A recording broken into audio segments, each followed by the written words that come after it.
Welcome to PSR studies. Telangana రాష్ట్రంలో intermediate విద్యార్థులకు public exam యొక్క హాల్ టికెట్ అప్డేట్ రావడం జరిగింది. పూర్తి వివరాలు తెలుసుకుందాం. ప్లీజ్ అండి, వీడియో చూసిన వాళ్ళు తప్పకుండా వీడియో లైక్ చేసి ఛానల్ని సబ్స్క్రైబ్ చేసుకోండి. తెలంగాణలో పబ్లిక్ ఎగ్జామ్ యొక్క హాల్ టికెట్ లింక్ వచ్చేసి మీ ఫోన్ నెంబర్కి ఆర్ మీ పేరెంట్స్ ఫోన్ నెంబర్కి పంపిస్తారు. మీరు ఆ లింక్ నుంచి డైరెక్ట్గా డౌన్లోడ్ చేసుకొని ఎగ్జామ్స్కి అటెండ్ అవ్వచ్చు. ప్రిన్సిపల్ సంతకం లేకపోయినా ఓకే. ఇక్కడ చూడండి, లాస్ట్ పాయింట్, హాల్ టికెట్ లింకును విద్యార్థి మొబైల్ ఫోన్ ఆర్ తల్లిదండ్రుల మొబైల్ ఫోన్లకు పంపిస్తారు.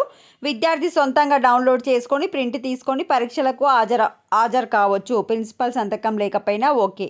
ఇది ఒక అప్డేట్. నెక్స్ట్ వచ్చేసి, ఈసారి మీ హాల్ టికెట్ పైన క్యూఆర్ కోడ్ని అయితే ముద్రిస్తున్నారు. ఆ కోడ్ని స్కాన్ చేస్తే మీ యొక్క ఎగ్జామ్ సెంటర్ అడ్రస్సు, మీ ఇంటి నుంచి ఎగ్జామ్ సెంటర్కి ఎంత దూరము, ట్రాఫిక్ ఏ విధంగా ఉంది, పూర్తి వివరాలు అయితే తెలుస్తాయి. సో మీరు ఆ క్యూఆర్ కోడ్ని స్కాన్ చేస్తే ఈజీగా వెళ్ళిపోవచ్చు. ఇక నుంచి అడ్రస్ తెలియకపోవడము, లేట్ కావడం అట్లాంటి సమస్యలు అనేవి ఉండవు. ఇగో, హాల్ టికెట్పై పరీక్షా కేంద్రం అడ్రస్ను క్యూఆర్ కోడ్ రూపంలో ముద్రిస్తున్నారు. కోడ్ని స్కాన్ చేస్తే లొకేషన్ చూపిస్తుంది. అదేవిధంగా పరీక్షా కేంద్రం chief superintendent, departmental officer mobile నెంబర్లు సైతం హాల్ టికెట్లపై ముద్రిస్తారు. వారికి ఫోన్ చేసి సైతం అడ్రస్ కనుక్కోవచ్చు. సో మరి ఎగ్జామ్స్ వచ్చేసి తెలంగాణలో March 5 నుంచి కనుక మనకు ఈ వీక్ హాల్ టికెట్స్ రిలీజ్ అయ్యే అవకాశం ఉంది. ఎగ్జామ్కి మనకు 8 లేదా 10 రోజుల ముందు హాల్ టికెట్స్ అయితే రిలీజ్ చేస్తారు.